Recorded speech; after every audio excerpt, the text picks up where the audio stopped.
First point इधर दिया है, ठीक है, उसमें उन्होंने हमें क्या दिया है, क्या एक्सप्लेन किया है, तो कौमार भृत्य की व्याख्या बताई है। अभी हमें इस पर्टिकुलर पॉइंट में ध्यान में क्या लेना है कि कौन सी व्याख्या किसकी है और उसमें उसने क्या क्या पॉइंट्स हाईलाइट किए हैं, ठीक है।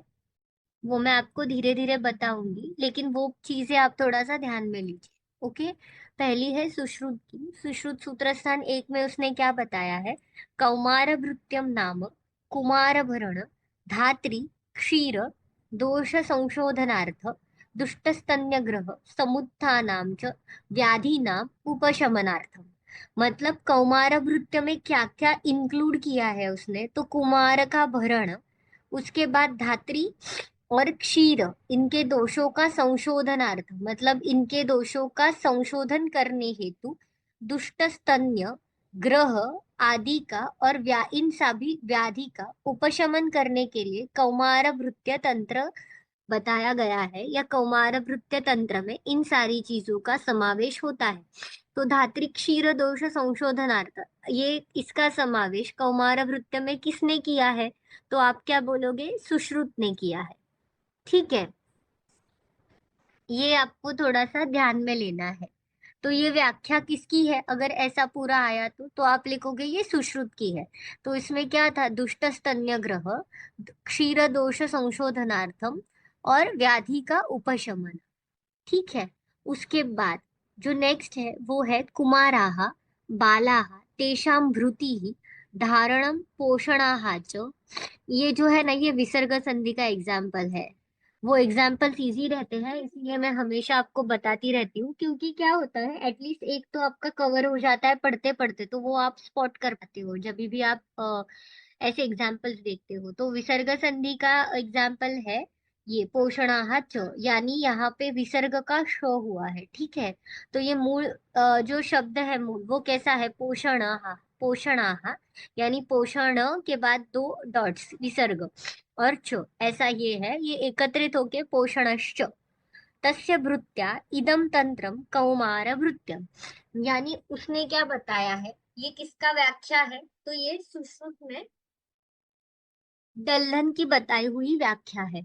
ये किसकी व्याख्या है, तो ये सुश्रुत में डल्हन की जो बताई हुई व्याख्या है, ये उसका वर्णन आया है इधर, ठीक है। क्या है, तो कुमार बाला तेषाम भृति ही, भृति यानी उनका भरण, ठीक है, धारण, पोषण, इसका तो ये व्याख्या देके अगर पूछा जाता है कि ये व्याख्या किसकी है, तो आप बताओगे कि ये व्याख्या किसकी है, ये डल्लन की है, ठीक है।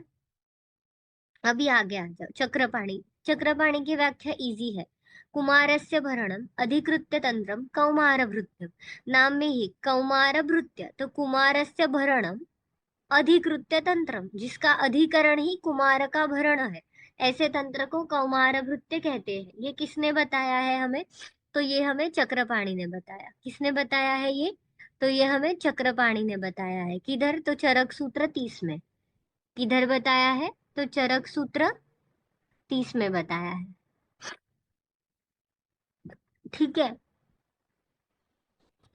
नेक्स्ट है हारित संहिता का। हमने क्या क्या देखा है, सुश्रुत का देखा, ढल्लन का देखा, चक्रपाणी का देखा। अब हारित क्या कहते हैं, गर्भोपक्रम विज्ञानम सूतिकोपक्रमः तथा। ये देखो, this is also an example of विसर्ग संधि। विसर्ग का यहाँ पे स हुआ है, वहां पे स हुआ था, यहाँ पे स हुआ है। उपक्रमः तथा बालानाम रोग शमनी क्रिया बाल चिकित्सितम, ठीक है।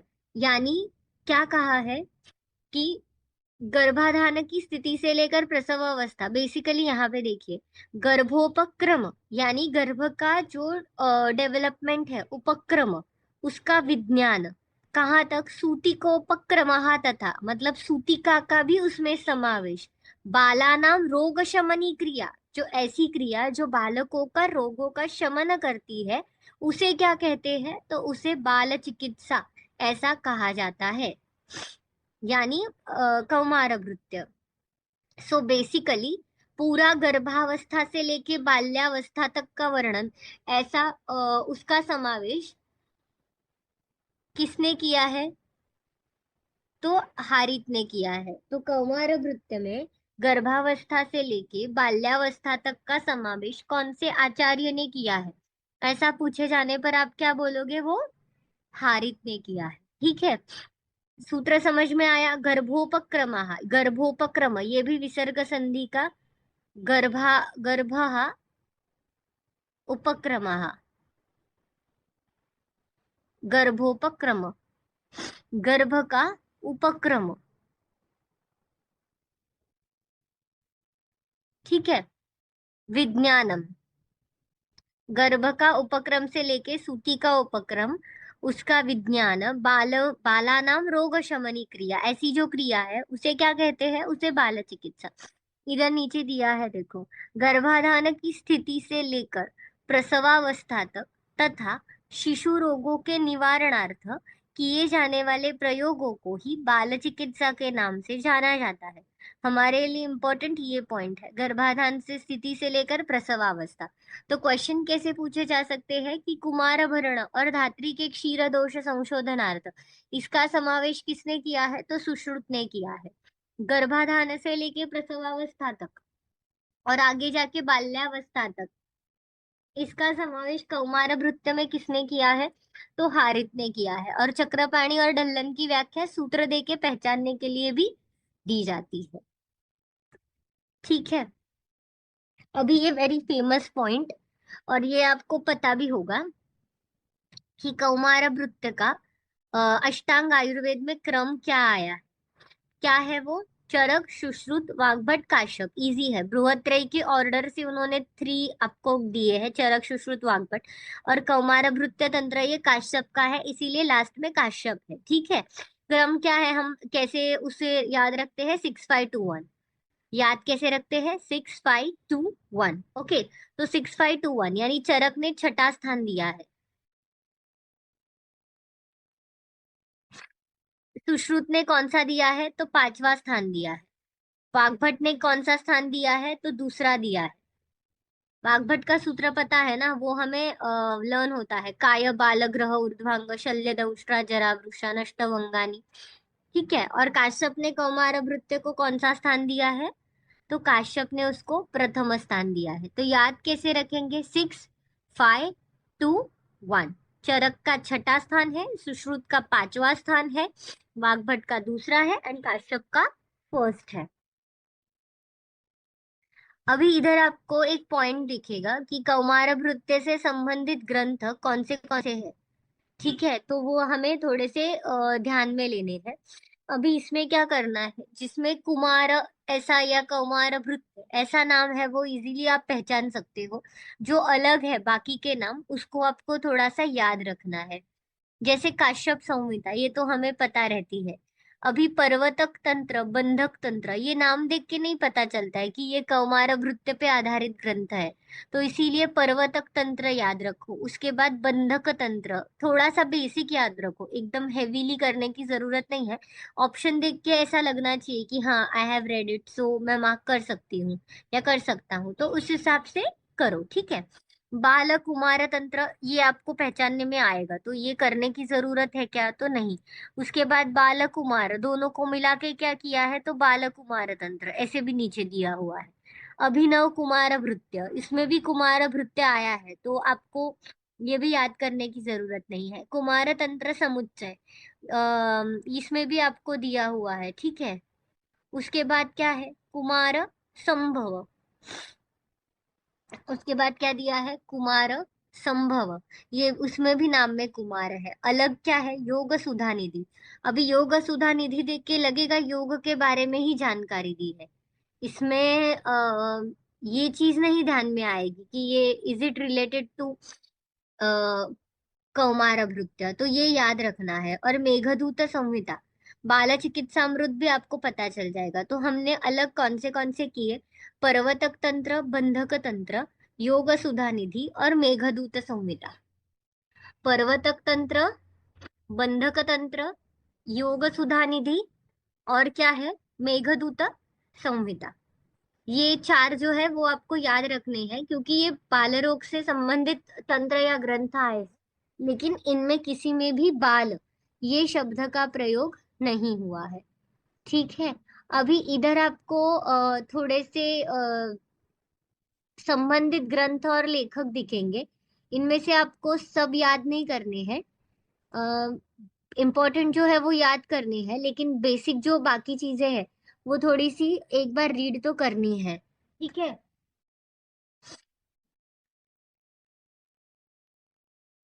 अभी क्या है, काश्यप संहिता का कौन है वृद्ध जीवक है, वो हमें पता है। कुमार तंत्र किसने बताया है, तो यामिनी भूषण ने कुमार तंत्र बताया है। उसके बाद क्या है, बाल कुमार तंत्र। तो बाल कुमार तंत्र आया तो कौन है, तो रावण ने बाल कुमार तंत्र बताया। और सिर्फ बाल तंत्र आया तो कल्याण वैद्य। उसके बाद कुमार संभव कौन है, तो कालिदास है।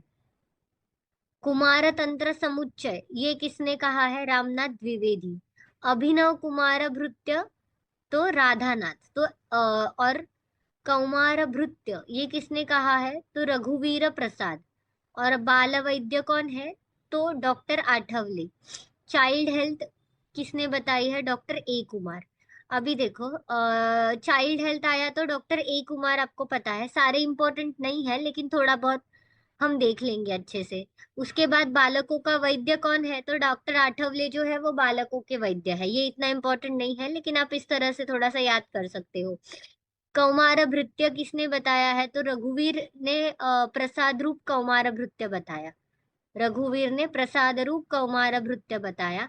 अभिनव राधा, ऐसे करो, अभिनव आया तो अभिनव राधा। ठीक है। कुमार तंत्र समुच्चय ये किसने बताया है, तो रमाना रामनाथ द्विवेदी है ये, जिन्होंने कुमार तंत्र समुच्चय बताया। बाल तंत्र ये कल्याण वैद्य जो थे, जो सबका कल्याण करते थे, इसीलिए उन्होंने बाल तंत्र बताया। कल्याण वैद्य कल्याण करते थे तो बाल तंत्र बताया। बाल कुमार तंत्र ये कौन है, तो बाल कुमार आया ना, बाल कुमार, र से बाल कुमार याद रखना है, तो र से बाल कुमार, र से रावण। ठीक है। और सिर्फ कुमार तंत्र आया तो क्या करना है, तो यामिनी भूषण। ठीक है। इंपॉर्टेंट तो वृद्ध जीवक आपको याद रखना है। उसके बाद डॉक्टर ए कुमार का भी याद रखो। कुमार संभव ये कालिदास ने बताया है। अगर आया तो एटलीस्ट ऑप्शन से तो हम उसको पहचानने चाहिए। ठीक है। इसीलिए वो पॉइंट हमने देखा था काश्यप संहिता का, कि काश्यप आया तो वृद्ध जीवक, कुमार तंत्र आया तो यामिनी भूषण, बाल कुमार र से रावण करोगे, बाल तंत्र कल्याणकारी वैद्य ने बताया हुआ है। कुमार संभव, तो कुमार ये संभव है ये कालिदास ने बताया। अभिनव आया तो राधा लिखोगे, समुच्चय आया तो रामनाथ द्विवेदी, कौमार भृत्य तो रघुवीर प्रसाद। और बाल वैद्य कौन थे, तो बाल वैद्य डॉक्टर आठवले थे। और चाइल्ड हेल्थ आया तो डॉक्टर ए कुमार। ठीक है। अभी आगे आ जाओ। काश्यप संहिता का उन्होंने परिचय बताया है, ये हमें बहुत पहले से पता रहता है, वही अभी रिपीट है यहाँ पे, कि उनके पर्याय क्या क्या है। पर्याय बहुत इंपॉर्टेंट है, कि बाल भाषित या वृद्ध जीवक तंत्र ये किसे किसे कहा गया है, तो वृद्ध जीवकीय तंत्र ये काश्यप को ही कहा गया है। या कुमार भृत्य ये भी काश्यप संहिता को कहा गया है। उसका मूल नाम क्या है, तो वृद्ध जीवकीय तंत्र ही है, क्योंकि उसके तंत्रकर्ता कौन थे, तो वृद्ध जीवक थे। ये जो चीज रहती है ना, ये बहुत इंपॉर्टेंट रहती है।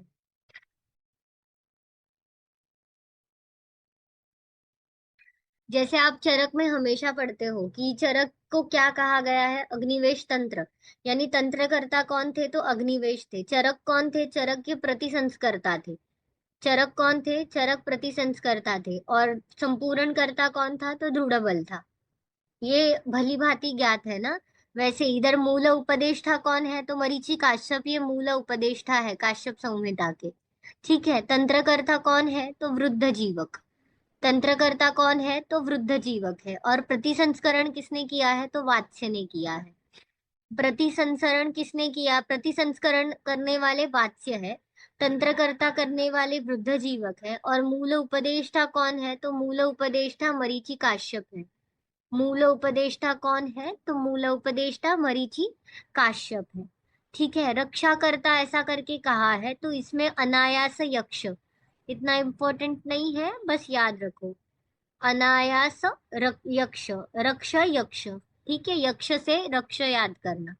आधुनिक संपादक ये सबको पता है कि नेपाल राजगुरु हेमराज शर्मा, हमको उपलब्ध जो आधुनिक संपादक है वो हेमराज शर्मा है। उपोद्घात लिखा है उन्होंने, पंडित हेमराज शर्मा ने। संस्कृत उपोद्घात, वो अगर आपके पास काश्यप संहिता की प्रत उपलब्ध होगी ना, तो आपको ये देखने को मिलेगा कि उन्होंने क्या किया है। अगर पहले के पेजेस देखोगे पूरे इंट्रोडक्शन के, तो वो बहुत सारे पेजेस में आपको वो देखने मिलेगा। तो वो सारा जो संस्कृत है वो हेमराज शर्मा ने लिखा है, वो नेपाल के राजगुरु थे। ठीक है, और हिंदी का किसने लिखा है, जिन्होंने अनुवाद किया है, अनुवाद यानी ट्रांसलेट जिन्होंने किया है, तो वो है सत्यपाल। ठीक है, अभी आपको मात्स्य का काल इतना इम्पोर्टेंट नहीं है, इम्पोर्टेंट काल काश्यप संहिता का है।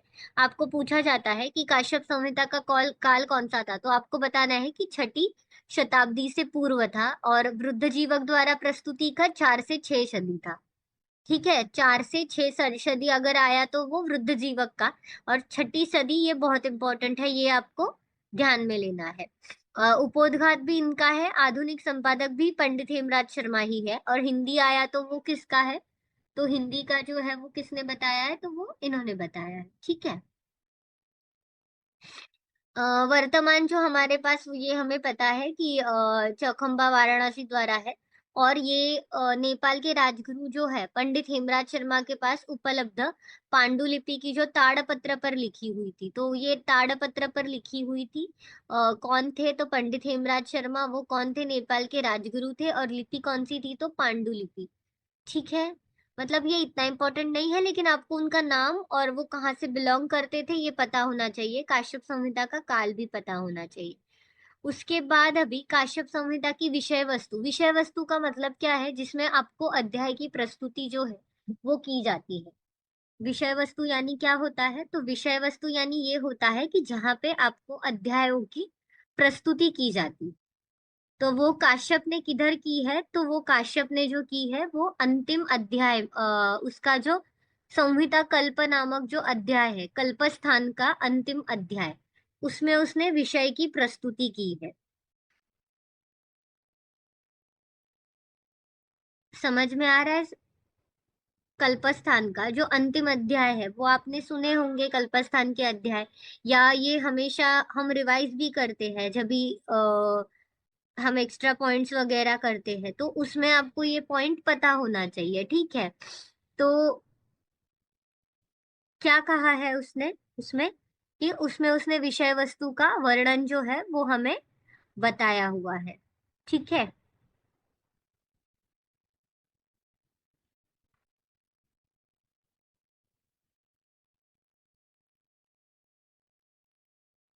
विषय वस्तु का इधर उन्होंने ट्रांसलेशन दिया है कि जो इंडेक्स होता है, वैसे ही चरक संहिता का जो है वो विषय वस्तु का वर्णन कहाँ पे आया है, तो चरक संहिता में विषय वस्तु का वर्णन है जो चरक के सूत्र स्थान के 30वां जो अध्याय है, यानी अर्थे दश महामूलीय, उस अध्याय में आपको चरक के विषय वस्तु का जो वर्णन है वो देखने को मिलता है। चरक का विषय वस्तु का वर्णन जो है वो आपको किधर देखने को मिलता है, तो चरक के विषय वस्तु का वर्णन आपको चरक सूत्र स्थान के 30वें जो 30th जो चैप्टर है, जिसे बेसिकली क्या कहते हैं हम, अर्थे दश महामूलीय, वहां पे आपको ये देखने को मिलता है। उसके बाद अभी आपको और वाग्भट का तो आपको पता है ना, वो कहाँ पे मिलता है, तो वाग्भट के सूत्र स्थान का जो पहला अध्याय है, वाग्भट के सूत्र स्थान का जो पहला अध्याय है उसमें आपको वाग्भट का देखने को मिलता है, और चरक का किधर आया है, तो वो 30th में, और काश्यप ने कल्पस्थान के अंतिम अध्याय में बताया है। ये पॉइंट वेरी इंपॉर्टेंट है, और वो अध्याय का नाम क्या है, तो संहिता कल्प अध्याय। काश्यप में कुल मिला के कितने स्थान है, तो काश्यप में कुल मिला के जो स्थान है वो है 9 स्थान। उसके जो स्थान है वो चरक की तरह ही है। यानी क्या है, तो बेसिकली उसने चरक की तरह ही आपको बताया हुआ है, यानी सूत्र स्थान, निदान स्थान, शारीर स्थान, विमान स्थान, ठीक है, चिकित्सा, कल्प सिद्धि, और एक एक्स्ट्रा जो बताया है वो क्या है? तो जो उसका एक्स्ट्रा स्थान है वो उसका जिसका नाम क्या है? तो खीलस्थान है। ठीक है। खीलस्थान जो काश्यप का है वो काश्यप ने हमें एक्स्ट्रा बताया हुआ है, उसका वर्णन।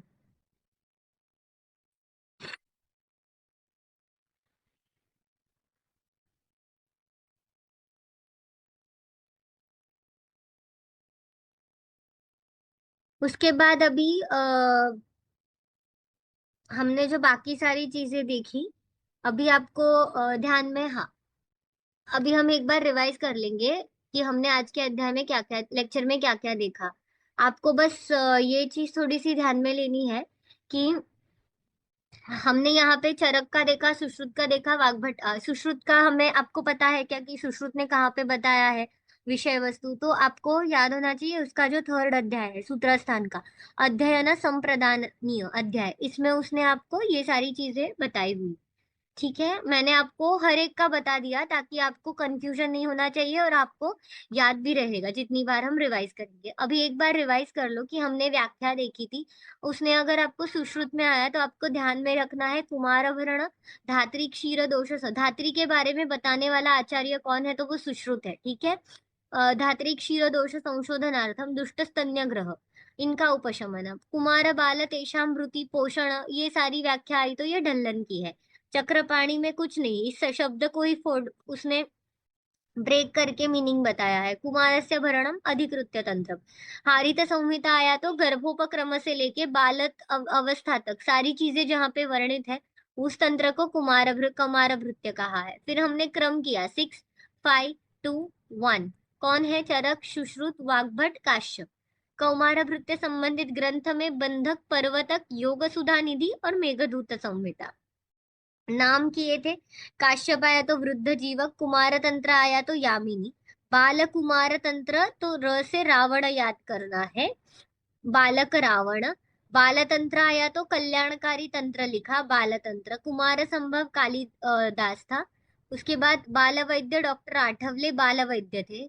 उसके बाद अभिनव राधा याद रखना है, समुच्चय रामनाथ द्विवेदी, और कौमार भृत्य रघुवीर प्रसाद, और चाइल्ड हेल्थ आया तो डॉक्टर ए कुमार। पर्याय क्या है? बाल भाषित वृद्ध जीवक तंत्र, मूल नाम है वृद्ध जीवकीय, मूल उपदेष्टा मरीचि काश्यप है, तंत्रकर्ता कौन है? वृद्ध जीवक, और प्रतिसंस्कर्ता वात्स्य है। और उसके बाद ये पॉइंट यक्ष, रक्ष से यक्ष ऐसे किया था। आधुनिक संपादक आप सब भली भांति जानते हो, नेपाल राज गुरु हेमराज शर्मा। पांडुलिपि याद रखनी है आपको, और ताड़पत्र पे लिखा था। संस्कृत का जो उपोद्घात है वो इनका है, और सत्यपाल ने हिंदी में लिखा था, वो जो बड़े से बड़ा पहला दिखता है। ये वेरी इंपॉर्टेंट याद रखना है, छठी सदी से पूर्व। ठीक है। और उसके बाद विषय वस्तु का वर्णन कल्पस्थान के अंतिम अध्याय में आया है। अध्याय का नाम है संहिता कल्प अध्याय। चरक में कहाँ पे आया है? चरक सूत्रस्थान के 30वां जो अध्याय है, 30, जिसका नाम क्या है? अर्थे दश महामूल्य। ठीक है। और सुश्रुत का किधर आया है? तो सुश्रुत ने हमें किधर बताया है? तो सूत्रस्थान के तीसरे अध्याय में। सूत्रस्थान के तीसरे अध्याय में, अध्ययन संप्रदानीय अध्याय में आपको विषय वस्तु का वर्णन मिलता है, यानी अध्यायों के नाम प्राप्त होते हैं। और अष्टांग हृदय में किधर आया है? पहले ही अध्याय में आया है, आयुष्कामी। ठीक है। काश्यप में कुल मिला के स्थान कितने हैं? 9 है, सेम लाइक चरक, एक ही एडिशन है जिसका नाम है खीलस्थान। अब हम 20 नंबर के पॉइंट पे आपके नोट्स में आ जाओ, वहां से आज का हम ऑडियो देखेंगे। अभी ये परंपरा आई है, इसमें सब कुछ इम्पोर्टेंट नहीं है, जो इम्पोर्टेंट है वो मैं आपको बताऊंगी। ठीक है। आप बस एक देख लो कि ब्रह्मा से दक्ष प्रजापति, ये दक्ष है, हाँ, 10 नहीं है, दक्ष प्रजापति, फिर है अश्विनी कुमार, उससे इंद्र, इंद्र के बाद काश्यप, महर्षि काश्यप, जो छठी साल जो हमें पता है, वृद्ध जीवक जो तंत्र करता है वो ईसवीसन पूर्व छठी सती, फिर अनायास यक्ष जो रक्ष करता था, वात्स्य जो प्रतिसंस करता था। ये सारे पॉइंट्स हमें पता है। अभी इस पे क्वेश्चन क्या आता है कि काश्यप को किससे परंपरा में काश्यप को किससे ज्ञान प्राप्त हुआ था? तो वो इम्पोर्टेंट है, तो वो आपको ध्यान में लेना है, इंद्र से हुआ था। ठीक है। क्वेश्चन कैसे आता है, काश्यप को ज्ञान किससे प्राप्त हुआ था, तो इंद्र से प्राप्त हुआ था। तो ये चीज आपको ध्यान में लेनी है, ये इंपॉर्टेंट है। अभी काश्यप में कुल 9 स्थान है, हमें पता है खीला स्थान एक्स्ट्रा है। अभी आप सबको पता है कि काश्यप संहिता में हमें प्राप्त अध्याय सारे के सारे नहीं है। यहाँ पे आपको एक चार्ट दिखाई दे रहा है। ये चार्ट में आपको दिया है स्थान, कुल अध्याय कितने प्राप्त है, कितने हैं, उसमें से प्राप्य यानी आपको अवेलेबल अध्याय कितने हैं, वर्तमान में प्राप्त पूर्ण अध्याय कितने हैं, और खंडित। अभी पूर्ण और खंडित ये संख्या बस रीड कर लो, ये इतनी इंपॉर्टेंट नहीं है। हमें इंपॉर्टेंट क्या है वेरी, तो ये दोनों पॉइंट, ये दोनों, ये अच्छे से हमें करना है। ठीक है। अभी इसमें भी ना कुछ ज्यादा ये नहीं है। हम देखते हैं, देखो ये चरक की तरह ही है, तो ये चरक का तो आपको पता है। सूत्र स्थान में कितने अध्याय है, 30 है। निदान, विमान, शारीर, इन सब में 8-8 अध्याय है, चरक में भी। इंद्रिय स्थान में 12 अध्याय है, चिकित्सा स्थान में 30 अध्याय है, सिद्धि स्थान में 12 है, कल्प स्थान में 12 है, और ये खील स्थान जो एक्स्ट्रा है उसमें 80 अध्याय है। ये चरक का क्रम जो है वो हमें पता है सेम है, बस खीला का 80 आपको याद रखना है। तो इधर याद रखने जैसा कुछ है क्या, नहीं है। ओके। अभी आपको प्राप्त अध्याय याद रखने हैं, ठीक है। सूत्र स्थान में कितने हैं, तो 11। सूत्र स्थान में अवेलेबल 11 है। निदान स्थान का हमारे पास एक भी अध्याय अवेलेबल नहीं है, ठीक है। विमान स्थान में कितने हैं, तो 2। शारीर स्थान में कितने हैं, तो 5 है। इंद्रिय में कितना है, 1 है।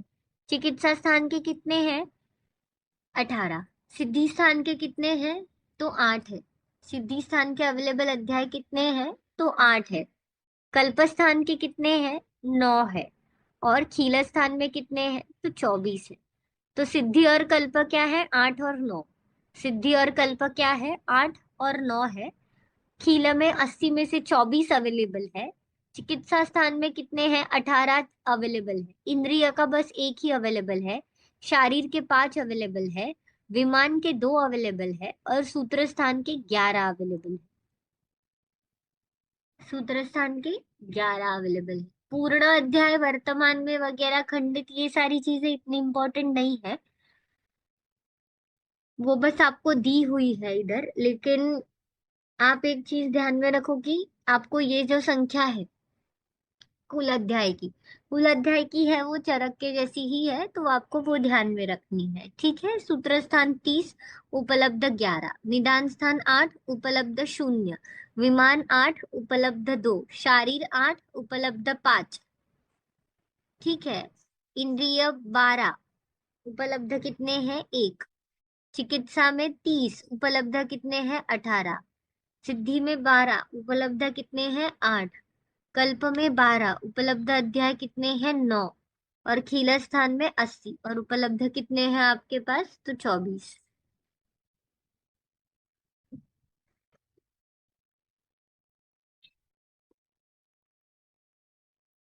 अभी यहाँ पे आपको, यहाँ से बहुत सारे points, very very important points है, उनको आपको बहुत अच्छे से देखना है, ठीक है। एक भी पॉइंट मिस करनी जैसा या अनइम्पोर्टेंट नहीं है, इसीलिए वो इसमें मेंशन किया हुआ है, ठीक है, ये सीरीज में। अभी काश्यप ने बाल ग्रह की संख्या कितनी बताई है, तो 10 बताई है। काश्यप ने बाल ग्रह की संख्या जो है वो हमें कितनी बताई है, तो उसने हमें बाल ग्रह की संख्या जो है वो 10 बताई है, ठीक है। उसके बाद हारित ने हमें कितनी बताई है, तो हारित ने हमें 9 बताई है, ठीक है। हारित ने हमें 9 बताई है।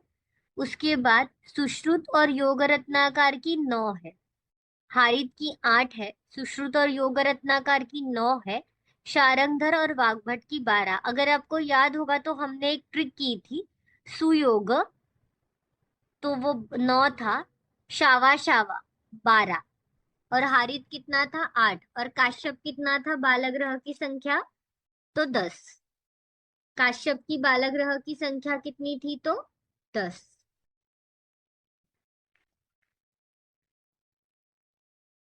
ये चीज हमने देखी थी, याद है आपको।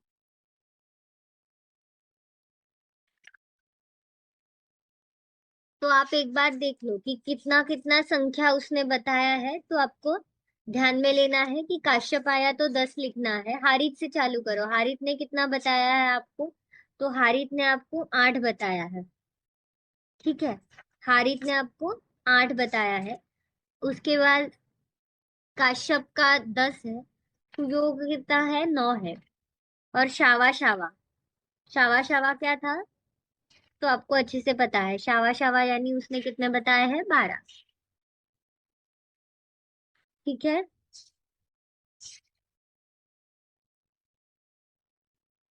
अभी हम आगे बढ़ेंगे। नेक्स्ट है दंतजन्मी का अध्याय।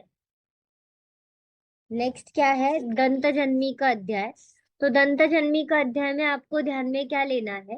तो दंतजन्मी का अध्याय में दांतों के प्रकार और उनका प्रकट काल, यानी दंतोद्भव कालीन व्याधि, उपद्रव, दंत संपत, दंत असंपत, इनका डिटेल जो वर्णन आपको सब मिलता है, वो आपको किधर मिलता है? तो वो आपको दंतजन्मी का अध्याय में मिलता है। वो आपको किधर मिलता है? तो वो आपको दंतजन्मी का अध्याय में मिलता है। ठीक है, शोथ व्याधि में काश्यप ने नवायास चूर्ण का वर्णन शोथ व्याधि में किया है। आपको भली भांति पता है कि चरक ने इसका वर्णन किधर किया है? तो आपको पांडु चिकित्सा में नवायास का वर्णन मिलता है। नवायास का वर्णन चरक में आपको पांडु में मिलता है, और सुश्रुत में किधर मिलता है? तो प्रमेह पीड़का। साइड में लिख लो कि शोथ व्याधि में नवायास चूर्ण काश्यप ने बताया, सुश्रुत ने प्रमेह पीड़िका में बताया है, और चरक ने पांडु, वाग्भट ने भी पांडु चिकित्सा में बताया है। शोफ में उसने पांडु का उल्लेख करके आगे वो यूज करने के लिए कहा है। ठीक है, तो ये पॉइंट्स आपको पता होने चाहिए। नेक्स्ट है काश्यप ने स्वेद कितने बताए हैं? तो काश्यप ने जो स्वेद है वो अष्टविध स्वेद का महत्व उसने हमें बताया है। ठीक है, काश्यप ने हमें स्वेद कैसे बताया है? अष्टविध बताया है। अभी अष्टविध स्वेद में स्वेद से आपको कुछ याद आ रहा है कि देखो, चरक ने आपको स्वेद के प्रकार कैसे बताए हैं? तो चरक ने आपको साग्नि और निराग्नि ऐसे बताए हैं। तो चरक के साग्नि स्वेद कितने हैं? तो 13। और निराग्नि कितने हैं? 10। चरक के साग्नि स्वेद कितने हैं? तो 13 है। और निराग्नि स्वेद कितने हैं? 10 है। चरक का स्वेदाध्याय पता है ना, उसमें ये सारी चीजों का वर्णन आपको मिलता है। ठीक है, उसके बाद वाग्भट ने किधर बताया है? आपको पता है, सूत्र स्थान में उसने बताया है। उसके 4 प्रकार है साग्नि स्वेद के। और निराग्नि स्वेद के कितने बताए हैं उसने? तो 10 बताए हैं। निराग्नि स्वेद के वाग्भट ने प्रकार आपको कितने बताए हैं? तो 10 बताए हैं। और अगर सुश्रुत के करोगे तो सुश्रुत के भी साग्नि 4 ही है। आपको ध्यान में लेना है कि उसके निराग्नि कितने हैं? तो वो 8 है। वाग्भट से 2 कम है। निराग्नि कितने हैं? तो वो 8 है। वाग्भट से 2 जो है वो उसके कम है। सुश्रुत का जो स्वेद अध्याय है वो चिकित्सा स्थान में वर्णित है। ये थोड़ा सा अलग पॉइंट है। सुश्रुत का जो स्वेद अवचरणीय अध्याय है वो चिकित्सा स्थान में है। तो ये आपको पता है ना कि सुश्रुत ने पंचकर्म की जानकारी चिकित्सा स्थान के जो एंड के 10 अध्याय है उसमें आपको मिलती है। बाकी चरक और वाग्भट में आपको सूत्र स्थान में मिल जाता है। तो चरक के साग्नि स्वेद 13 है। अगर निराग्नि करोगे तो वो 10 है। सुश्रुत के साग्नि 4 है, निराग्नि 8 है। और वाग्भट के अग्नि साग्नि 4 है और निराग्नि कितने हैं? तो 10 है। ठीक है, यहाँ पे सबको सब यहाँ तक सबको क्लियर है। अभी आगे, आगे क्या दिया है कि आहार को क्या कहा है? तो महाभैषज कहा है। ठीक है, आहार को क्या कहा है? तो आहार को महाभैषज कहा है। या आहार को सेकंड क्या है? तो प्रजापति कहा है। इसको बहुत स्टार मार्क करो, ये क्वेश्चन आपको आता है कि आहार को महाभैषज किसने कहा है? तो आहार को महाभैषज काश्यप ने कहा है। उसको ही उसने प्रजापति ऐसे भी कहा है। और शुंठी का पर्याय है महाभेषज। किसका पर्याय है महाभेषज? तो शुंठी का पर्याय महाभेषज करके आया है। अभी अम्ल पित्त का फेमस पॉइंट पूछते हैं तो वो पॉइंट तो सही है कि अम्ल पित्त का प्रथम हेतु चिकित्सा का वर्णन काश्यप में आया है, क्योंकि उसने अध्याय डेडिकेट किया है। लेकिन आपको योग रत्नाकर और माधव निदान में भी अम्ल पित्त का वर्णन मिलता है क्या? तो मिलता है। इसीलिए योग रत्नाकर, या फिर सेकंड कौन सा था, तो माधव निदान, इसमें भी मिलता है।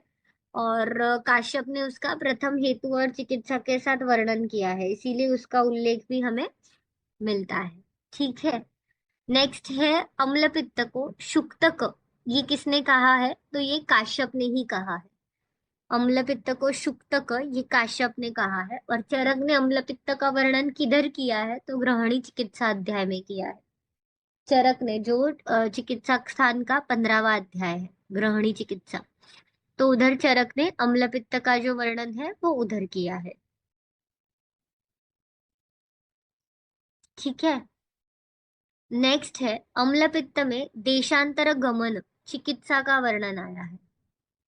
अम्ल पित्त में देशांतर गमन, तो ऐसा क्वेश्चन पूछा जाता है कि देशांतर गमन चिकित्सा, दो प्रश्न आ सकते हैं, कौन से व्याधि में बताई गई है, तो वो है अम्ल पित्त में। और कौन से आचार्य ने बताई है, तो काश्यप।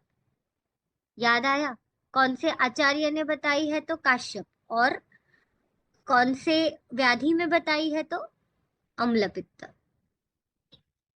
काश्यप ने जो वर्धमान पिप्पली रसायन का वर्णन किया है वो राजयक्ष्मा अध्याय में किया है। काश्यप ने वर्धमान पिप्पली का जो है वो कहाँ पे किया है, तो वो उसने राजयक्ष्मा में किया। चरक ने इसका वर्णन किधर किया है, तो प्लीहोदर में मिलता है। चरक ने वर्धमान पिप्पली प्लीहोदर में, और सुश्रुत ने वातरक्त में वर्धमान पिप्पली का प्रयोग आपको वर्णन किया है। उसने किधर किया है, तो वात रक्त में किया है। और चरक ने किधर किया है, तो प्लीहोदर में। अरिकीलक नामक जो रोग है, आ, उसका वर्णन जो है ना वो काश्यप ने किया है। वो अलग ही रोग है अरिकीलक, जिसका वर्णन सिर्फ और सिर्फ आपको काश्यप में मिलता है। तो ये पॉइंट इंपॉर्टेंट है कि ये काश्यप की विशेष करके देन है। उसके बाद विमान स्थान में शिष्योपक्रमणीय नामक अध्याय में आयुर्वेद को पंचम वेद कहा है। आयुर्वेद या अथर्ववेद का उपवेद है वो तो कहा है, लेकिन ये पंचम वेद भी कहा है। और वो कौन से अध्याय में कहा है, तो विमान स्थान के शिष्योपक्रमणीय अध्याय में कहा है। तो ये पूछा जाता है, रेफरेंस क्वेश्चन है कि काश्यप ने आयुर्वेद को पंचम वेद माना, पॉइंट नंबर 1। और पॉइंट नंबर 2 क्या है कि उसने कौन से अध्याय में या कौन से स्थान में, तो विमान स्थान के शिष्योपक्रमणीय अध्याय में उसने आयुर्वेद को पंचम वेद कहा, इसका वर्णन आपको मिलता है। अभी आगे जाएंगे। सूतिका रोग के उसने कितने प्रकार बताए हैं, नंबर इंपॉर्टेंट है। ये सारे पॉइंट्स इंपॉर्टेंट हैं। हम है पॉइंट नंबर यहाँ पे 12 जो दिख रहा है, उसने सूती का रोग 64 बताए हैं। सूती का रोग 64 बताए हैं। सूती का ज्वर में, ज्वर को रोगों में ज्वर को प्रधान माना है। अभी एक और पॉइंट है जो याद रखो कि स्तन्य ज्वर और ग्रह ज्वर, इसका वर्णन जो है वो काश्यप ने किया है। सूतिका में ज्वर को प्रधान माना, रोग 64 बताए, और सूतिका ज्वर के 6 प्रकार बताए हैं। उन 6 प्रकार में स्तन्य और ग्रह, इनका भी वर्णन हमें देखने को मिलता है। तो ये जो चीज है ये बहुत इंपॉर्टेंट है। उसके बाद पेया और यवागु, इसमें सर्वप्रथम अंतर बताया। पेया और यवागु, इसमें सर्वप्रथम अंतर किसने बताया है, तो वो काश्यप ने बताया है। पेया और यवागु में सर्वप्रथम अंतर किसने बताया, तो वो काश्यप ने बताया। और सूतिका के 3 पॉइंट्स इंपॉर्टेंट है। 64 नंबर है, ज्वर प्रधान है, उसमें कितने माने हैं उसने, तो 6 प्रकार उसके दिए हैं। और कौन सा बताया है उसमें उसने, तो पता है ना, स्तन्य और ग्रह।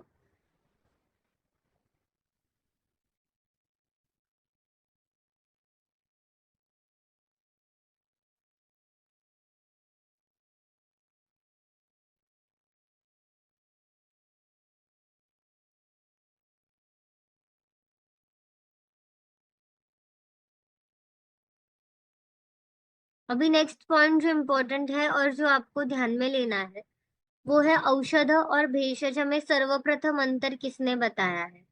तो औषध और भेषज, इनमें सर्वप्रथम जो अंतर है वो काश्यप ने बताया है। यहाँ पे औषधों को क्या लिया जाता है, तो वो हम जो द्रव्य चिकित्सा करते हैं उसको औषध में मानते हैं, और जो अद्रव्य चिकित्सा है या जो भी दैव व्यापाश्रय जैसी जप होगा तप होगा उसको भेषज में काउंट करते हैं।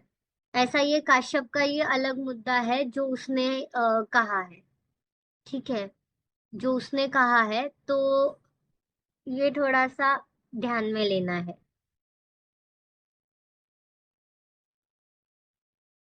औषध आया तो द्रव्य, और ये आया तो अद्रव्य चिकित्सा है, ये आपको थोड़ा सा ध्यान में लेना है। ओके।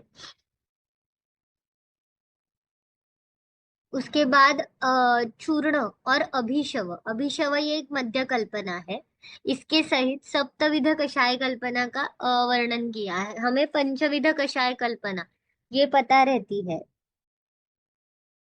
स्वरस कल्क, ये जो हम करते हैं ना, क्वाथ हिमफांट, ये शारंगधर का हमें पता रहता है। उत्तरोत्तर वो लघु होता चला जाता है। ठीक है। तो चूर्ण और अभिशव ऐसे दो का समावेश उसमें किसने किया है, तो काश्यप ने किया। तो नंबर क्या हो गया, 7। और हमें नॉर्मली पता रहता है वो क्या है, तो वो पंचविध होती है। ठीक है, ये हमें पता होने वाली जो होती है वो पंचविध होती है। लेहन अध्याय है, वेदना अध्याय है, धूपकल्प अध्याय है। ठीक है, ये क्या है, तो ये काश्यप संहिता की देन है। तो ये आपको वो स्थान की विशेषता करके पूछा जाता है कि लेहन अध्याय किसकी विशेषता है, वेदना अध्याय किसकी विशेषता है, धूपकल्पाध्याय किसकी विशेषता है, तो वो काश्यप की विशेषता है। ये आपको ध्यान में लेना है। ठीक है। तो आज के लेक्चर में हमने क्या क्या पॉइंट्स देखे, तो हमने देखा था, स्टार्ट हमने यहाँ से किया था। तो इंद्र जो था, 20th पॉइंट, यहाँ से सब पॉइंट्स आगे है। इंद्र से काश्यप को ज्ञान की प्राप्ति हुई थी, वो वात्स्य वगैरह वो सारी चीजें हमें पता है। 9 स्थान है उसमें, अध्याय का क्रम किया था। सूत्र स्थान में 30 है, प्राप्य 11 है, निदान में 8 है, एक भी प्राप्त नहीं है, विमान में 8 है, प्राप्त 2 है। अभी आप थोड़ा सा याद करने की कोशिश करो। हाँ, शारीर में 8 है, 5 प्राप्त है, इंद्रिय स्थान में 12 है और एक प्राप्त है, चिकित्सा स्थान में 30 में से सिर्फ 18 प्राप्त है। एक माइनस करो, सिद्धि स्थान में 8, उससे एक ऐड करो, कल्प में 9 है, और खील में कितने अवेलेबल है, 80 में से तो 24। बाल ग्रह की संख्या में हमने कैसे किया था, हारित आया तो 8, सुयोग सुश्रुत योग रत्नाकर 9, शावा शावा 12, और काश्यप के कितने हैं, तो 10। दंत जन्मिक में दंतोद्भव कालीन व्याधि उपद्रव दंत संपत, इन सब का वर्णन मिलता है। शोथ में नवाया चूर्ण का प्रयोग हमने देखा था। चरक ने किधर बताया है, तो पांडु और सुश्रुत प्रमेह पीड़का। काश्यप ने स्वेद अष्टविध बताए। चरक के साग्नि निराग्नि, साग्नि 13 है, निरग्नि 10 है। वाग्भट के साग्नि 4 है, निरग्नि 10 है। सुश्रुत के साग्नि 4 है, निरग्नि कितने हैं, 8 है। ठीक है। आहार को महाभेषज और प्रजापति का, महाभेषज ये कौन से द्रव्य का पर्याय है, तो ये शुंठी का पर्याय है। अम्ल पित्त का प्रथम वर्णन हेतु चिकित्सा के साथ जो वर्णन आया है वो काश्यप में आया है, और अम्ल पित्त का वर्णन आपको योग रत्नाकर और माधव निदान इसमें भी देखने को मिलता है। उसको उसने शुक्त करके कहा। देशांतर गमन ये किसकी चिकित्सा है, अम्ल पित्त की, कौन से आचार्य ने बताई है, तो काश्यप। राजा यक्ष्मा में वर्धमान पिप्पली आपको देखने के लिए मिल जाती है, और अगर आप चरक में देखोगे तो आपको प्लीहोदर में वो देखने को मिलेगी, और वातरक्त में सुश्रुत में। अरिकीलक ये स्पेशलिटी किसकी है, ये रोग बताया किसने है, मेद से संबद्ध है ये, तो ये बताया है काश्यप ने। विमान स्थान में आपको आयुर्वेद को पंचम वेद कहा है, ये देखने के लिए मिलता है काश्यप संहिता में। सूतिका 64 है, ज्वर उसमें प्रधान है, 6 प्रकार है, संन्यज और ग्रहज ये भी बताए हुए हैं।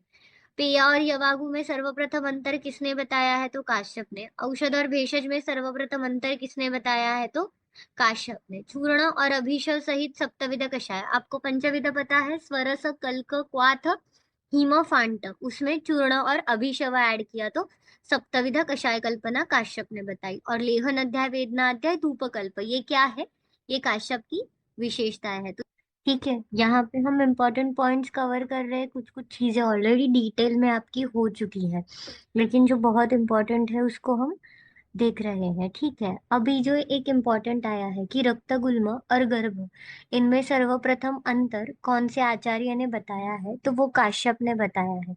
आपको ये भी एक पॉइंट याद होगा, ये बहुत डिटेल में उसने सब कुछ बताया है, वो आपने देखा ही होगा अध्याय में, आप जाके देख भी सकते हो। रक्तगुल्म को क्या कहा है, तो रक्तगुल्म के लिए उसने परिप्लुत ऐसा एक शब्द यूज किया है। रक्त गुल्म के लिए काश्यप ने क्या कहा है, तो रक्त गुल्म के लिए उसने परिप्लुत ऐसा एक शब्द का विधान किया है, जो आपको पता होगा, ठीक है। नहीं पता होगा तो लिख लो, क्योंकि ये इंपॉर्टेंट है। ओके, ये चीज आई ध्यान में। उसके बाद अभी लीहा वृद्धि में कटुतैल नामक अध्याय के बारे में उसने बताया है, ठीक है। लीहा वृद्धि में उसने कटु तैल, तो ये आपको पता है कि कटु तैल नामक अध्याय हमें कल्पस्थान में मिलता है, और उसमें हमने ये विशेष करके देखा है कि उसका अधिकरण क्या है। तभी आपको बताया भी था कि जब भी हम कटु तैल ऐसा जब देखते हैं, तो हमें क्या पता होना चाहिए, तो हमें ये पता होना चाहिए कि वो किस अधिकरण के लिए बताया है, ठीक है। तो किसके लिए बताया था, तो वो किसके लिए बताया था, कटु तैल प्लीहा वृद्धि के लिए आया था, ठीक है।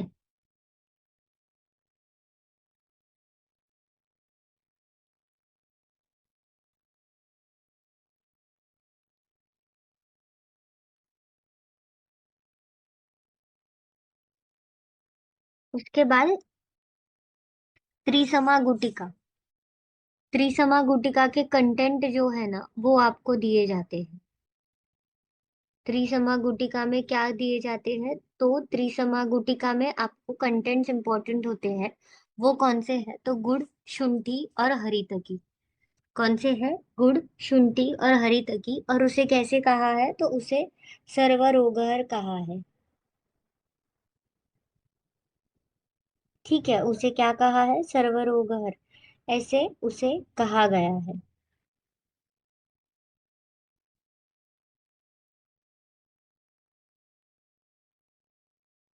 उसके बाद जो इम्पोर्टेंट चीज आती है, वो है स्नेह की प्रविचारणाएं कितनी बताई है। तो स्नेह की जो प्रविचारणाएं हैं उसका वर्णन किया है, और वो कितनी बताई है, तो वो हमें 20 प्रविचारणा स्नेह की बताई गई है। स्नेह की प्रविचारणाएं कितनी बताई गई है, तो स्नेह की प्रविचारणाएं जो है वो 20 बताई गई है। ये पॉइंट आपको पता होना चाहिए। और ऊर्ध्व कर्म यानी वमन और अधक कर्म यानी विरेचन की गणना उन्होंने प्रविचारणा में की है। तो इसके क्वेश्चन दो प्रकार से आ सकता है। एक तो संख्या इंपॉर्टेंट है, जो आपको ध्यान में लेनी है कि प्रविचारणाएं कितनी मानी है, तो आपका आंसर होगा 20। नेक्स्ट इंपॉर्टेंट पॉइंट है ऊर्ध्व कर्म और अधक कर्म यानी वमन और विरेचन की गणना प्रविचारणा में कौन से आचार्य ने की है, तो आप क्या बोलोगे, किसने की है, काश्यप ने। और बहुत इंपॉर्टेंट जो हमने पहले देखा कि इस भेद रक्त गुल्म और गर्भ में किसने बताया, वो अभी आप भली भांति जानते हो ना ये चीजें, कि उसमें सारी लक्षण बहुत सिमिलर है, और 10वें महीने में उसकी चिकित्सा करने का निर्देश भी आया है। बस पूर्ण आदि चीजें नहीं रहती हैं उसमें, ठीक है। उसके बाद है संशोधन के कितने प्रकार बताए हैं, तो संशोधन के 7 प्रकार बताए हैं काश्यप ने, ठीक है। कितने बताए हैं काश्यप ने उसके प्रकार, तो आपको ध्यान में लेना है कि संशोधन के काश्यप ने 7 प्रकार बताए हैं। उसके बाद उसने एक बहुत इंपॉर्टेंट पॉइंट ये है कि 12 वर्ष की कम अवस्था में औषध का निरंतर प्रयोग नहीं करना चाहिए। क्या बताया है, 12 वर्ष की से कम अवस्था में औषधि का निरंतर प्रयोग नहीं करना चाहिए। और नेक्स्ट है कि 24 प्रकार के उसने आहार विधि विधान बताए हैं। कितने बताए हैं उसने आहार विधि विधान, तो 24 प्रकार के बताए हैं। तो आपको ये पता होना चाहिए कि सुश्रुत ने कितने बताए हैं, तो सुश्रुत के हमें कितने 12 देखने को मिलते हैं। सुश्रुत के हमें कितने देखने को मिलते हैं, 12, जिसमें गुरु आहार ये सब का जो बेसिक चीजें जो है ना, ये हमें देखने को मिलती है उसमें काश्यप में।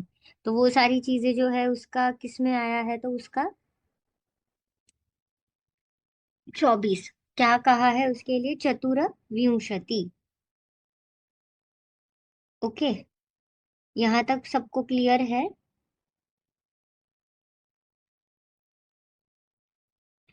नेक्स्ट है कल्प चतुर्भद्र।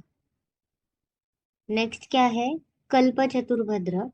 अभी आपको ये पता होना चाहिए कि कल्प चतुर्भद्र ये क्या कहा है। तो इसको चतुर क्यों कहा है? तो प्रारंभ में और अंत में चार चार अनुवासन बस्ती और तथा मध्य में चार आस्थापन बस्ती ऐसे देने के लिए कहा है। तो ये जो संयोग जो किया जाता है ना, उसको वो लोग कल्प चतुर्भद्र नाम से देखते हैं। उसको वो लोग क्या कहते हैं? तो उसको वो लोग कल्प चतुर्भद्र इस नाम से देखते हैं। ठीक है, तो कल्प चतुर्भद्र आया तो आप क्या लिखोगे? तो कल्प चतुर्भद्र आया तो चार चार अनुवासन बस्ती तथा मध्य में क्या है? चार अस्थापन बस्ती देने का निर्देश है। इसे वो लोग क्या कहते हैं? तो इसे वो लोग कल्प चतुर्भद्र इस नाम से बुलाते हैं। ठीक है, नेक्स्ट क्या बताया है उन्होंने? कि वायु ये सभी शोथ का मूल कारण है। तो क्या है वो? कि मारुता सर्वशोफाना मूल हेतु।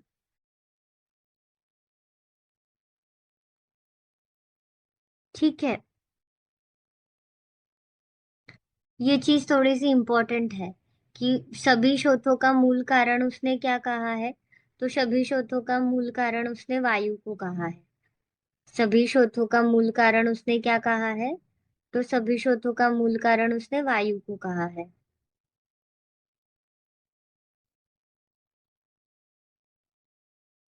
उसके बाद का जो इम्पोर्टेंट पॉइंट है, इसमें ना लास्ट ईयर एक क्वेश्चन भी आके गया था। ठीक है, तो वो क्या आया था?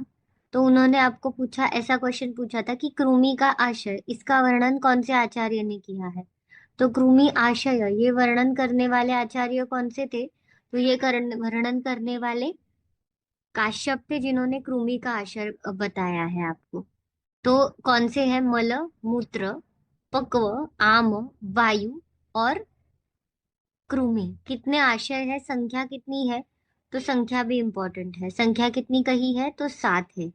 और कौन कौन से हैं वो भी इंपॉर्टेंट है, वो भी पता होना चाहिए। तो वो कौन से कहे हैं आपको? मल है, मूत्र है, ठीक है, उसके बाद कृमि है, पक्व है, आम है और वायु है।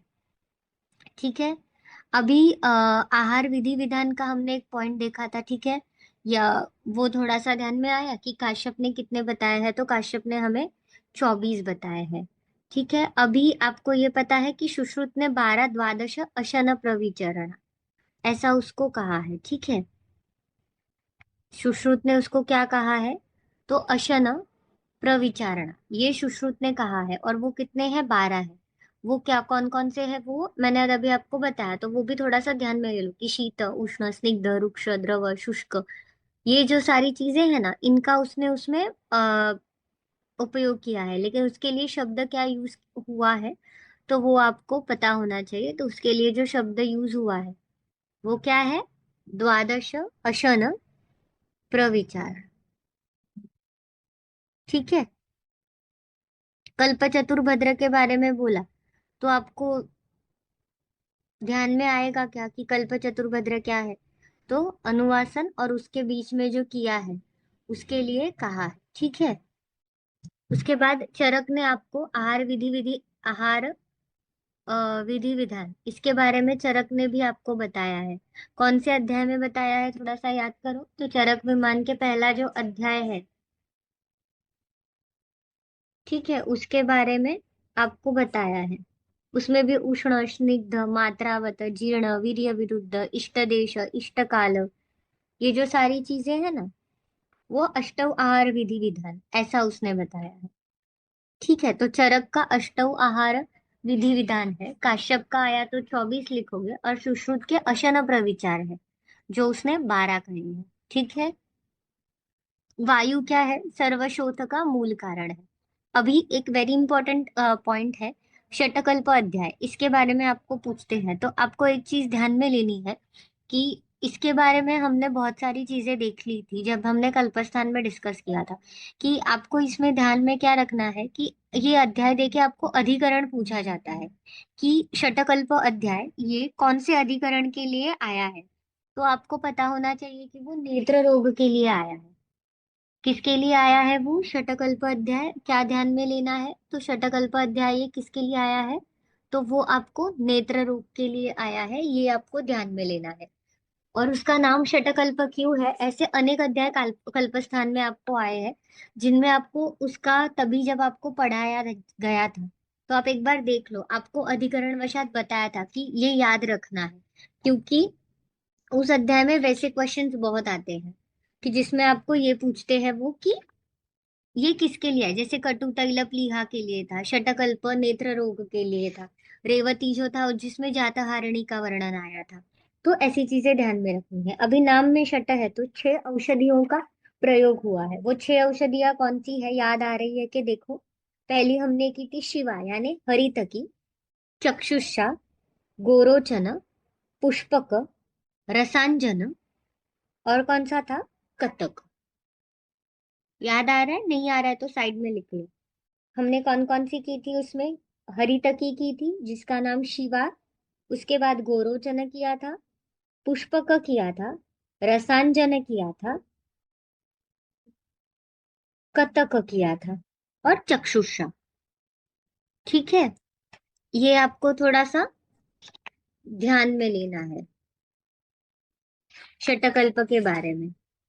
उसके बाद जब हमने देखा था वो था शत पुष्पा और शतावरी के लिए उन्होंने एक आपको नीचे पॉइंट दिया है कि 100 फल शतपुष्पा सेवन करने से यथेष्ट पुत्र प्राप्ति होती है। ये जब हमने शतपुष्पा शतावरी का अध्याय किया था तब हमने देखा था कि उसमें मात्रा का निर्देश उन्होंने हमें किया है। तो कितनी बताई है? तो 100 फल, इतनी मात्रा उन्होंने हमें बताई है। कितनी मात्रा बताई है? तो 100 फल, इतनी मात्रा उन्होंने हमें किस चीज के लिए बताई है? तो ये मात्रा उन्होंने हमें पुत्र प्राप्ति के लिए बताई है। नेक्स्ट जो एक चीज उन्होंने बताई है कि 1 मास तक कितना शतपुष्पा है? तो 1 कर्ष सेवन करने से बालक क्या होता है? श्रुतधर होता है। बालक क्या होता है कहा है? तो बालक श्रुतधर होता है। तो इसमें अनुपान वशात क्या कहा है? तो अनुपान वशात उन्होंने मधु और घृत कहा है। अनुपान वशात उसने क्या कहा है? अनुपान वशात उसने हमें क्या कहा है? मधु और घृत। मधु और घृत के बारे में एक चीज ध्यान में रखनी है कि वो रसायन स्वरूप जब हमें कुछ देना रहता है तो रसायन स्वरूप देने के लिए उसका निर्देश आता है क्या? तो मधु और घृत का निर्देश बहुत बार देखने को मिलता है। ठीक है। तो श्रुतधर के लिए कितना उन्होंने हमें बताया है? तो श्रुतधर होने के लिए उन्होंने हमें, याद करो कितना बताया, सामने ही दिख रहा है। 1 महीने तक 1 कर्ष शतपुष्पा सेवन करने के लिए उन्होंने हमें कहा है।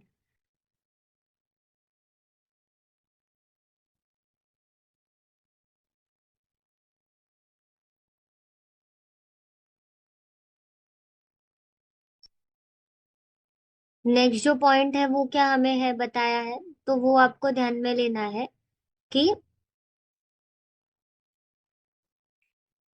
कृमि का आशय ये तो हमने देखा था तभी आया है।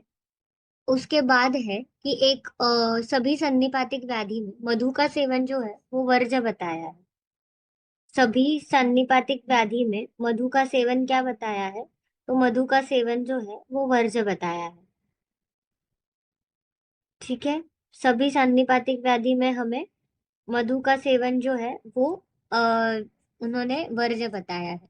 श्रुतधर से एक पॉइंट आपके दिमाग में आया क्या कि सुवर्ण प्राशन में भी कहा है लेकिन वो 6 महीने तक सेवन करने के पश्चात आपको श्रुतधरा ऐसा कहा है। 6 महीने तक सेवन करने के बाद उन्होंने आपको श्रुतधर ऐसे कहा है, जबकि इधर आपको कितने में शतपुष्पा के लिए कहा है? तो शतपुष्पा के लिए 1 मास तक कहा है।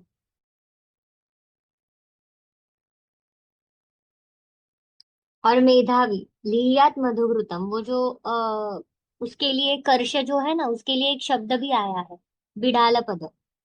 याद आ रहा है कि अतो बिडाल पदकम लीयात मधुकृताप्लुतम मेधावी शतपुष्पया मासात श्रुतधरो भवेत्। ठीक है। तो ये जो पॉइंट था वो शतपुष्पा शतावरी कल्पाध्याय इसमें देखा देखा हुआ था। ठीक है, अभी नेक्स्ट इम्पोर्टेंट है कि काश्यप ने शतपुष्पा ये जो अध्याय है इसमें उसके कुछ अनुपान बताए हैं। अनुपान जो इम्पोर्टेंट है वो हम देखेंगे, सारे ही देखने हैं लेकिन थोड़ा सा याद रखेंगे। जाठराग्नि जो है उसकी वृद्धि के लिए मधु के साथ सेवन करने के लिए कहा है। बल वृद्धि के लिए क्या कहा है? तिल तैल के लिए कहा है। तिल तैल के बारे में एक इम्पोर्टेंट पॉइंट हमेशा याद रखने का, कि ब्रूहण कृश को कृश का ब्रूहण करती है और ब्रूहण का कर्षण करती है। मतलब जो व्यक्ति ब्रूहण ब्रूहित ब्रूय जो होता है उसको वो कृश करती है, और जो कृश है उसका वो ब्रूहण करती है। ऐसे अष्टांग हृदय के द्रव द्रव्य अध्याय में एक सूत्र, तो ये सूत्र देकर अगर पूछा कि ये किसके लिए आया है तो वो तिल तैल के लिए आया है। ठीक है। तो बल वृद्धि के लिए तिल तैल। प्लीहोदर में कटु तैल, ये बहुत ऑब्वियस है। कामला पांडु शोथ में माहिषक क्षीर और मूत्र के साथ। माहिषक क्षीर का ध्यान में ले लो, कामला में अगर आप चरक में भी जाके देखोगे ना तो बहुत कल्प में अनुपान स्वरूप माहिषक क्षीर या घृत वगैरह जो बनाए हैं उसमें जो क्षीर बताया है वो गो के बजाय माहिषक क्षीर बताया है। ये बहुत हमें देखने के लिए मिलता है। वेरी वेरी इंपॉर्टेंट है गुल्म में एरंड तैल, ये आपको पूछा गया था, क्वेश्चन भी आके गया है। गुल्म में किसके साथ देना है शतपुष्प? तो एरंड तैल के साथ। और कुष्ठ में खदीर, इस ये लॉजिकल है।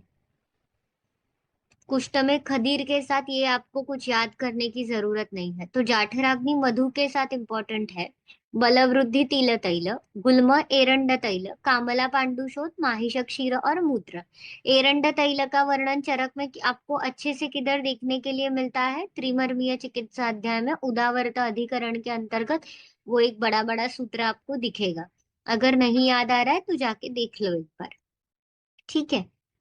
तो शतपुष्पा के हमने क्या क्या पॉइंट्स देखे थे वो याद है कि 1 मास तक एक कर्ष श्रुतधर बालक, 100 पल यथेष्ट पुत्र प्राप्ति के लिए, और अनुपान वशात हमने अभी उसकी चीजें देखी। ठीक है। नेक्स्ट पॉइंट क्या है? गिरिज और क्षेत्रज। ठीक है, ये दो भेद किसके दिए हैं? तो ये लशुन के भेद दिए हैं। क्या दिए हैं? गिरिज और क्षेत्रज। और उसके बाद लशुन के लिए उसमें श्रेष्ठ कौन सा बताया है? तो जो गिरिज लशुन होता है उसको उन्होंने श्रेष्ठ कहा है। गर्भिणी को अंतर्वर्तनी ऐसा शब्द का प्रयोग किसने किया है? तो ये काश्यप ने किया है। ठीक है। चरक ने भी किया है लेकिन काश्यप का देखा जाता है। गर्भिणी को त्रिवृत्त मणि जो होता है वो बताकर श्रोणी में धारण करने के लिए कहा है, और जो सूतिका होती है उसको शीर पे धारण करने के लिए कहा है। तो गर्भिणी में वो गर्भ श्रोणी और वही मार्ग में होता है, इसीलिए ऐसे याद रखो। और प्रसव के पश्चात क्या कहा है? तो प्रसव के पश्चात आपको शीरा पे उसका धारण करने के लिए कहा है। ये चीज ध्यान में ले लो। उसके बाद प्रमेह और मूत्रकृच्छ्र, इसमें भेद किसने बताया है? तो वो काश्यप ने बताया है। काइंड ऑफ उसको ऐसे बताना था कि प्रमेह ये दीर्घकालीन और मूत्रकृच्छ्र तुरंत, यानी चिरकारी आशुकारी की तरह जो होता है ना उस हिसाब से। लेकिन ये और किसने नहीं बताया, ये बस काश्यप ने ही बताया है। उसके बाद प्लीहा और हलीमक, इनके लिए पूरा एक अलग अध्याय का निर्देश किसने किया है? तो वो भी काश्यप ने ही किया है,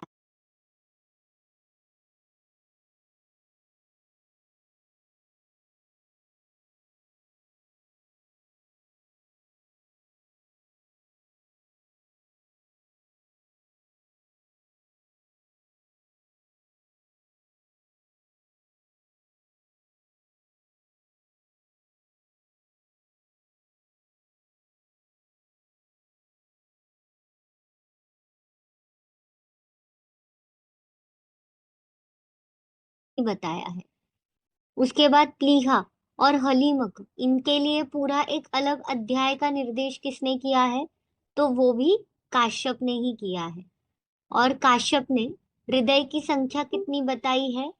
तो उसने हृदय की संख्या जो है वो 5 बताई है। संधि कितने बताए हैं? तो 381। संधि की संख्या उसने कितनी बताई है? तो 381। कूर्च कितने हैं? 42। तो ये थोड़ा सा ध्यान रखो, क्योंकि हमें सुश्रुत के हिसाब से शतक ऊर्जा ये देखने की आदत रहती है। षोडश कंडरा, ये सुश्रुत में संख्या शारीर में हमने किया रहता है ना, तो इसीलिए काश्यप का ये अलग है। और हर एक कर्ण मूल में 100 धमनी मानी है। किसने? तो काश्यप ने मानी है। हर एक कर्णमूल में 100 धमनी काश्यप ने मानी है। ठीक है। तो यहाँ पे हम रुकेंगे। रुकेंगे एज इन हमने क्या क्या आज के पॉइंट्स देखे वो पहले हम देखेंगे।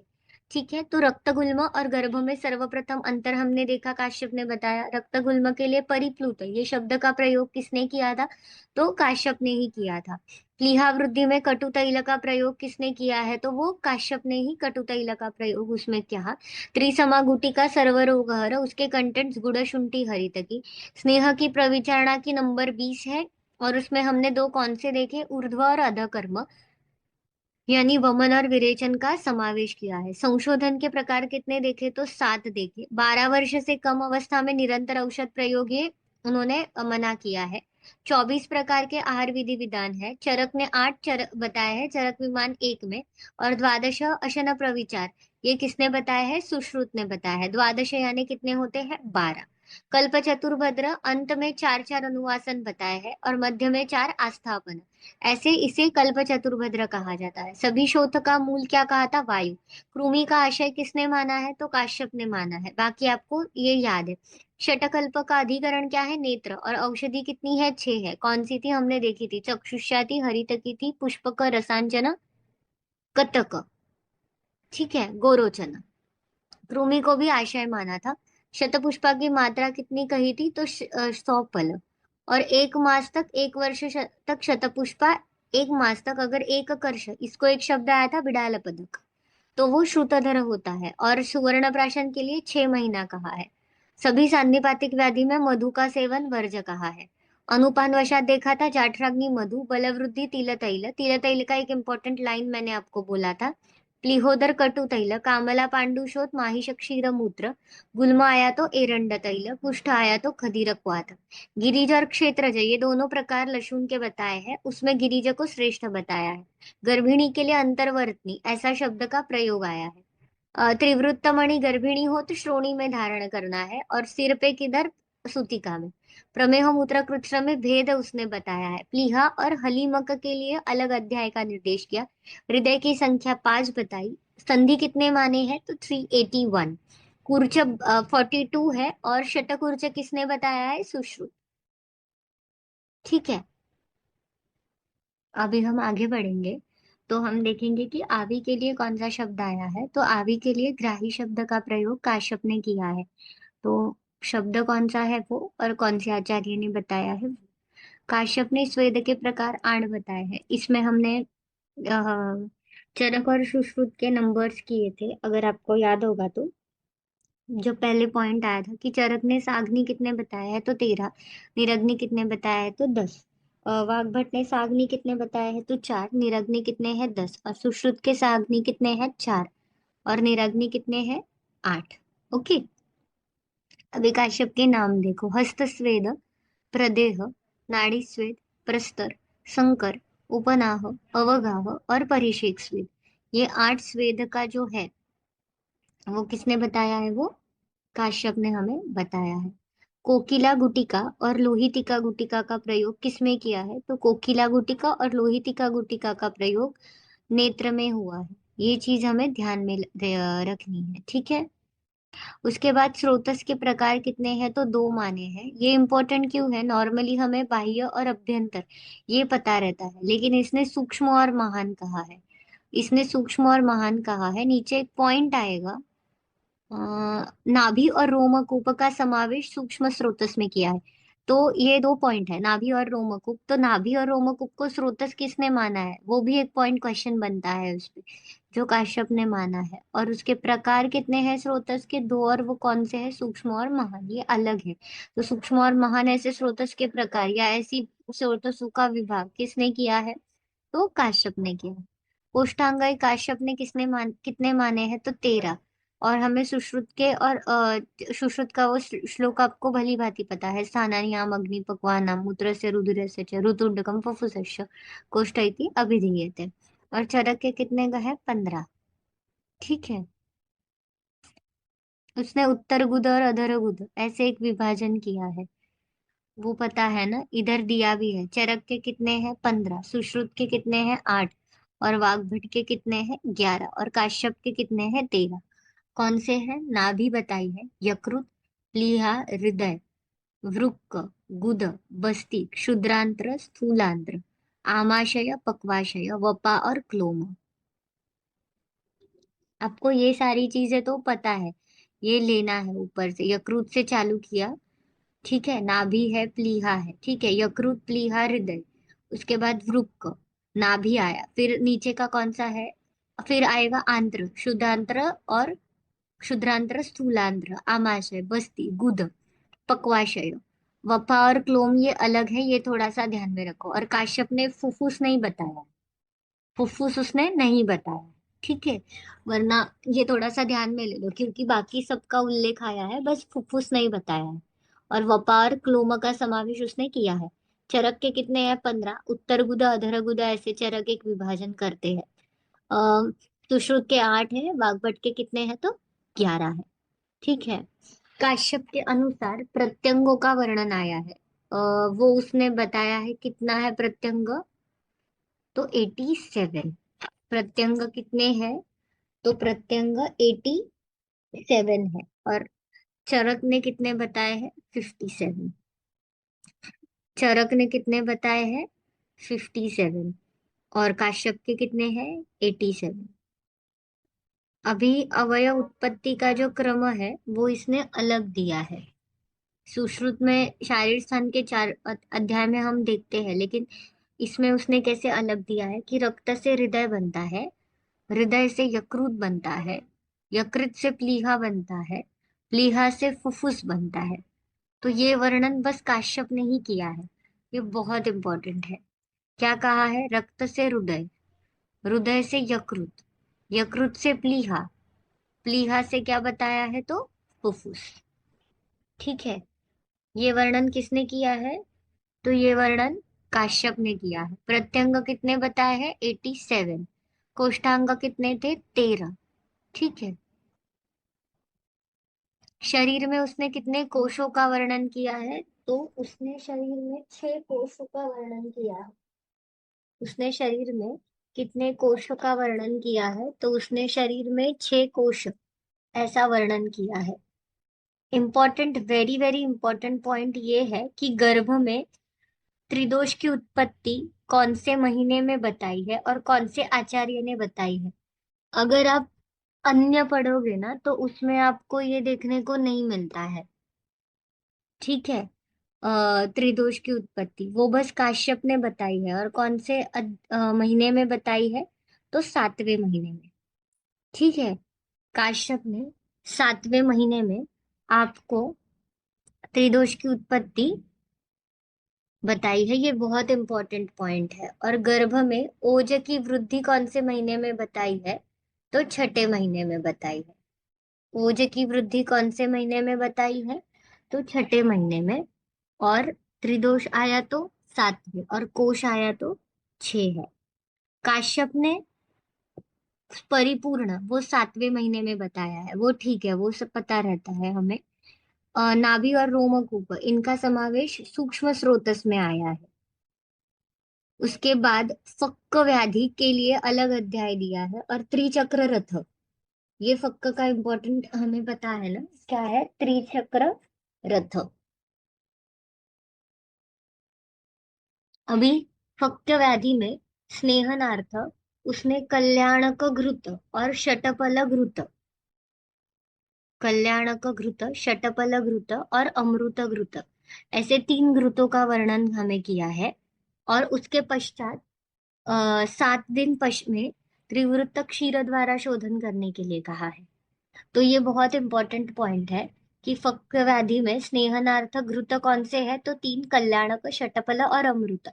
और कितने दिन पश्चात कहा है, तो 7 दिन पश्चात उसने त्रिवृत्त क्षीर द्वारा शोधन करने के लिए कहा है। उसके बाद इंद्राणी घृत, द्राक्षाघृत, पीलू घृत, इनका प्रयोग राजयक्ष्मा में किया है। ठीक है, ये काश्यप की विशेषता है जो ध्यान में लेनी। द्राक्षाघृत आपको चरक में, पांडु में भी देखने के लिए मिलता है, लेकिन काश्यप का ये ध्यान में लेना है। कल्पस्थान में लशुन, कटु तैल, शतपुष्पा, इसके लिए अलग अलग अध्याय दिए हैं। कल्पस्थान की विशेषता हमने काश्यप की तभी भी देखी थी कि हर एक के कल्पस्थान में, जैसे सुश्रुत का कल्पस्थान आपको पता है कि ये वो विषय के लिए डेडिकेटेड है। वाग्भट ने कल्पस्थान अलग न बता के अष्टांग हृदय में कल्प सिद्धि ऐसा उसने बताया है। तो वो भी हम अच्छे से जानते हैं, ठीक है। और उसके बाद चरक ने कल्पस्थान में कल्प मतलब श्यामा त्रिवृत्त, वमन विवेचन के लिए जो पहले है मदन से लेके और फिर आगे श्यामा त्रिवृत्त से लेके ऐसा बताया है। और काश्यप ने ऐसा न बताते हुए लशुन, कटु तैल, शतपुष्पा, शतकल्प, संहिता कल्प, भोजन कल्प, ये ऐसे अलग अलग अध्यायों का वर्णन किया है। रेवती, ठीक है। उसके बाद शरीर में 2 लाख बाह्य और अभ्यंतर छिद्र रोमकूप माने गए हैं, ठीक है। काश्यप ने शुक्र प्रवर्तन के लिए उम्र क्या बताई है, तो 16 वर्ष की उम्र बताई है, ठीक है। कितनी बताई है, 16 वर्ष की बताई है। उसके बाद सूर्य दर्शन, चंद्र दर्शन कौन से महीने में कहा है, तो प्रथम मास में कहा है। निष्क्रमण संस्कार यानी घर से बाहर निकलना, बाहर निकलना मतलब घूमने फिरने के लिए, ऐसा बाहर निकालना नहीं, घूमने फिरने के लिए आप कब निकाल सकते हो, तो चौथे मास, तब तक आपको उसको नहीं निकालना है। सूर्य और चंद्र दर्शन प्रथम मास से कर सकते हो। उपवेशन संस्कार कब बताया है, षष्टम मास, तो ये नंबर 65 याद रखना। उपवेशन यानी बैठना, जो काश्यप ने 5वें महीने में बताया, और सॉरी, छठे महीने में बताया, और वाग्भट ने 5वें महीने में। तो नंबर कौन सा याद रखना है, 65, क्योंकि उपवेशन ये काश्यप का छठे है और इसका 5वां है। फलप्राशन उसने छठे महीने में बताया, काश्यप ने फलप्राशन और अन्नप्राशन ये अलग बताया। फल छठे में बताया और अन्न 10वें में बताया, जबकि सुश्रुत ने अन्नप्राशन ऐसे करके छठे महीने में ही बताया है। तो काश्यप का छठे महीने में फलप्राशन और अन्नप्राशन आया तो 10th मंथ, ये ध्यान में रखना है। काश्यप ने चर्मदल के लिए वायवात्मक, ये क्वेश्चन पूछते हैं कि वायवात्मक ये किसके लिए शब्द प्रयुक्त किया है, तो आपको बोलना है चर्मदल व्याधि के लिए काश्यप ने वायवात्मक ये शब्द का प्रयोग कहा है। पुत्र प्राप्ति के, पुत्र होने पर तैलपान और पुत्री होने पर घृतपान का निर्देश आया है, ये भी बहुत इंपॉर्टेंट पॉइंट है। पुत्र हुआ तो तैलपान करना है और पुत्री हुई तो क्या करना है, तो घृतपान का निर्देश आया है। कल्याणक अवलेह का रोगाधिकार क्या बताया है, तो अतिसार। कल्याणक अवलेह का रोगाधिकार क्या बताया है, तो अतिसार रोगाधिकार कल्याणक अवलेह का बताया है। वो थोड़ा सा ध्यान में ले लो। कल्याणक गुण, ये आपने सुना होगा, जो त्रिवृत्त कल्प अध्याय जो चरक में है उसमें आया है, जो सर्व ऋतु में हम दे सकते हैं, और उसमें पंचलवण का भी समावेश है। और वो कौन से अध्याय में आया है, तो श्यामा त्रिवृत्त जो अध्याय है चरक का, उसमें उसका वर्णन आया है। और कल्याण का अवलेह अगर आया तो उसका रोगाधिकार क्या है, तो अतिसार है। आगे जाके कनक बिंदु, अकद कदुक बिंदु अवलेह का क्या है, तो उसका जो रोगाधिकार है वो शोथ बताया है।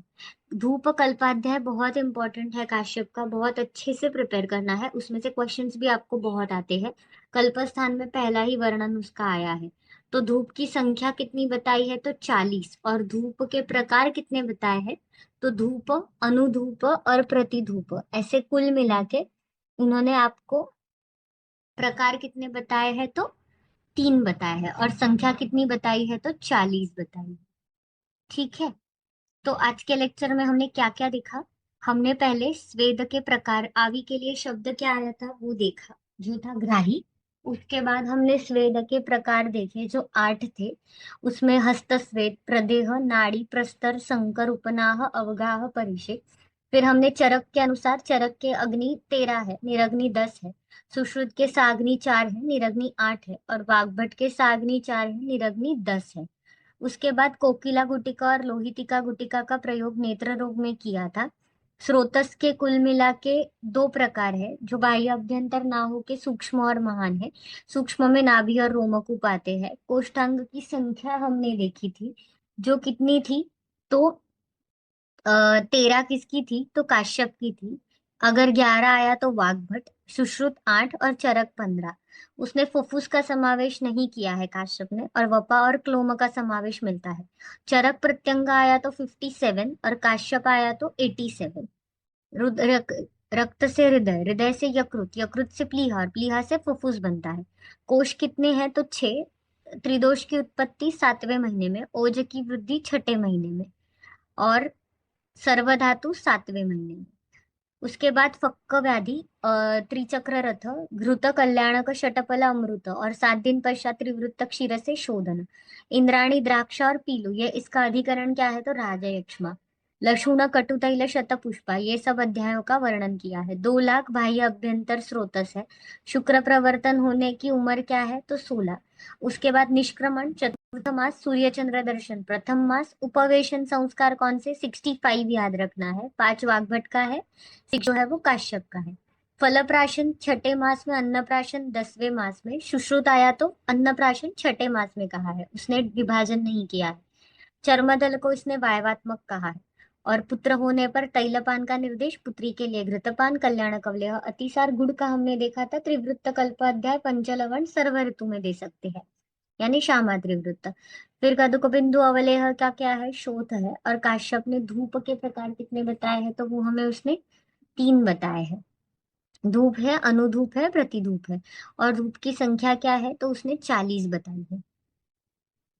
ठीक है। इस प्रकार से हमने जो हमारा काश्यप का कौमारभृत्य का जो सीरीज 1 था, उसके जो पॉइंट्स थे वो सारे कवर कर लिए।